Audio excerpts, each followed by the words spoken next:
우리의 이 시대는 생각이 곧 물질이라는 사실에 대해 이미 의심이 없다.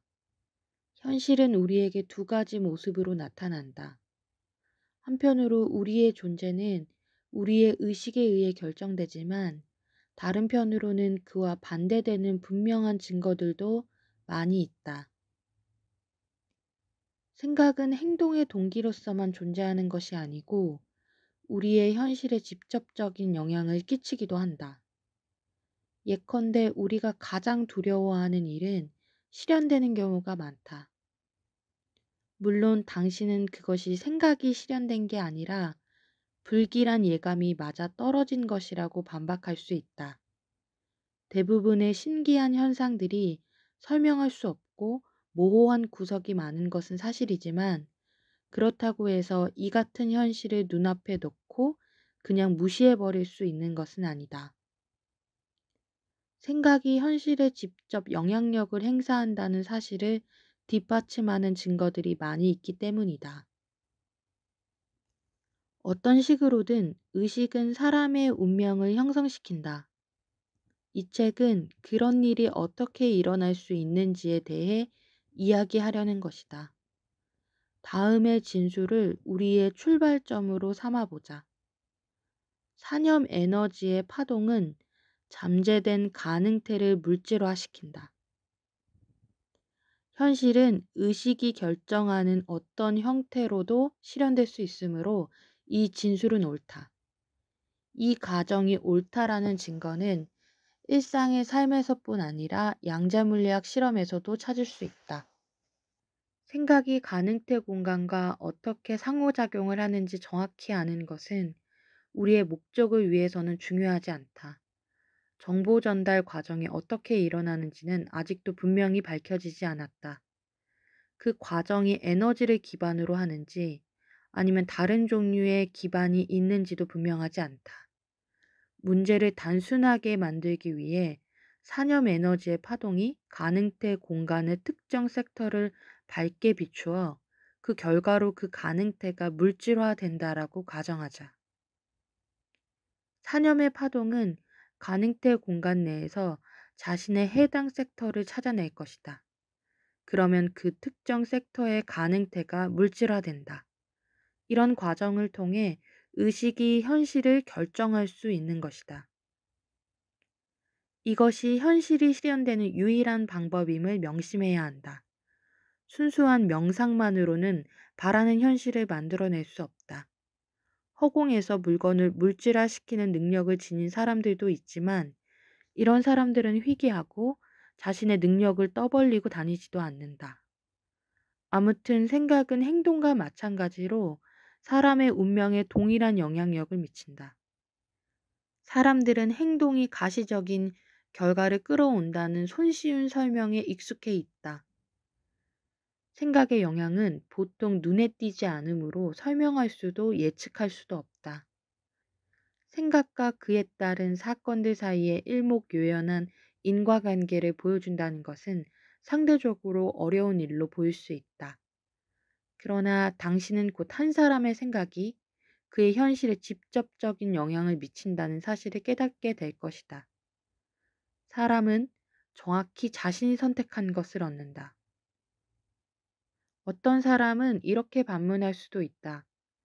바다와 산과 행성과 은하계들, 이 모두가 내 생각의 산물에 지나지 않는다고 주장하는 겁니까? 때로 자신이 우주의 중심이라고 생각하고 싶어 하는 성향은 인간 본성의 한 부분이다. 사실 인간은 이 무한한 우주 공간 속에서 아주 작은 한 귀퉁이를 차지하고 있다. 우리의 세계에는 수많은 생명체들이 살고 있으며 그들 하나하나가 모두 현실의 형성에 자기 몫의 기여를 하고 있다.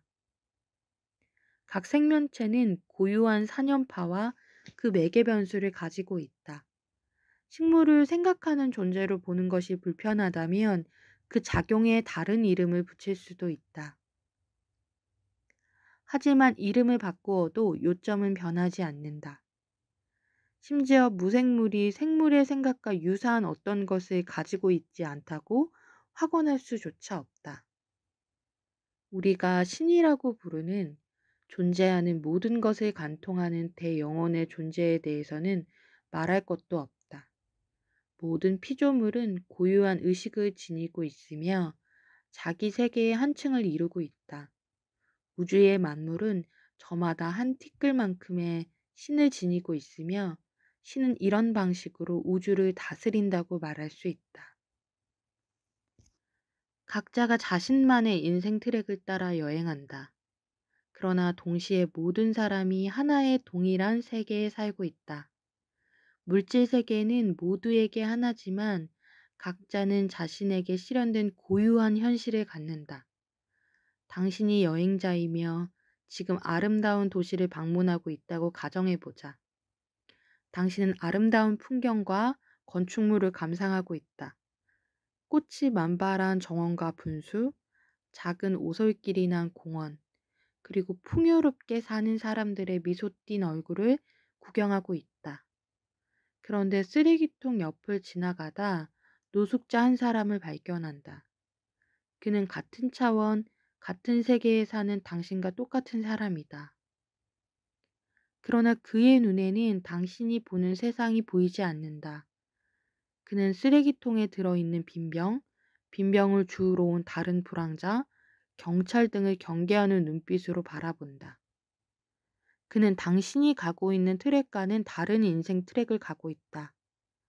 당신의 인생 트랙과 그의 인생 트랙은 가능태 공간 속에서 서로 교차해 있다.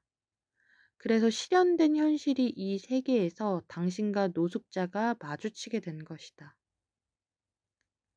물질적으로 실현된 모든 현실은 에너지 기반을 가지고 있다. 가장 본질적인 것은 에너지장이고 다른 모든 물질적 현실은 부차적이다. 과학자들은 에너지의 다양한 현상들을 하나의 이론적 틀 속에다 묶어 넣으려고 애쓰고 있고 우리는 곧 그 결과를 보게 될 것이다. 하지만 그 다음에도 그 이론에다 더 많은 것들을 더해야 할 것이다. 왜냐하면 현실은 무한한 수의 방법으로 실현될 수 있기 때문이다.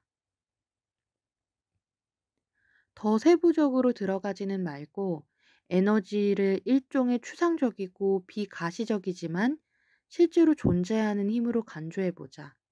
우리의 목적을 위해서는 인간의 산염 에너지는 전적으로 물질적인 것이라는 사실을 인식하기만 하면 충분하다. 산염 에너지는 머릿속에 갇힌 채 목적 없이 그 안을 맴돌고 있는 것이 아니다. 산염 에너지는 공간으로 퍼져나와 주변의 에너지장과 상호작용한다. 오늘날 이 사실에 반론을 펴는 사람은 거의 없을 것이다. 편의상 라디오 전파를 측정할 때처럼 주파수를 산염파의 한 매개 변수로 삼을 수 있다. 우리가 뭔가를 생각할 때마다 산염 에너지의 주파수는 가능태 공간의 한 섹터에 동조된다. 그러면 그 섹터 고유의 가능태가 물질화하기 시작한다. 에너지는 복잡한 구조를 지니고 있으며 이 세계의 모든 것을 관통한다. 에너지는 사람의 신체를 통과할 때 그 사람의 생각에 따라 변조되고 몸에서 나갈 때는 그 생각에 상응하는 매개 변수를 얻게 된다. 전파 송신기도 유사한 방식으로 작동한다. 에너지의 매개 변수들은 그 생각의 성질을 흡수한다. 그렇게 해서 몸 밖으로 빠져나가는 에너지는 산염파로 바뀐다. 그리고 그것은 가능태 공간의 한 섹터를 물질적 현실로 바꿔놓는다. 좋은 것이든 나쁜 것이든 뭔가를 생각할 때 당신은 산염 에너지를 가능태 공간 속으로 방사하는 것이다.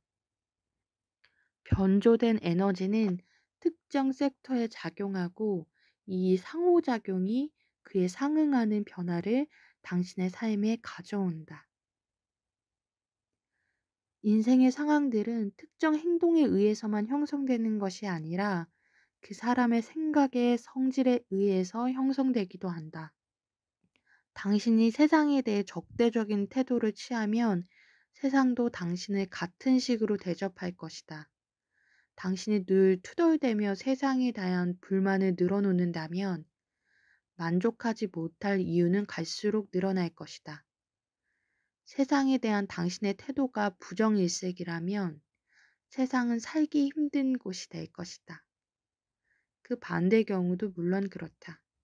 긍정적인 태도는 당신의 삶을 더 나은 삶으로 바꿔주는 가장 자연스러운 방법이다. 당신은 자기가 골라 잡은 것을 가진다. 당신이야 좋든 싫든 그것이 사실이다.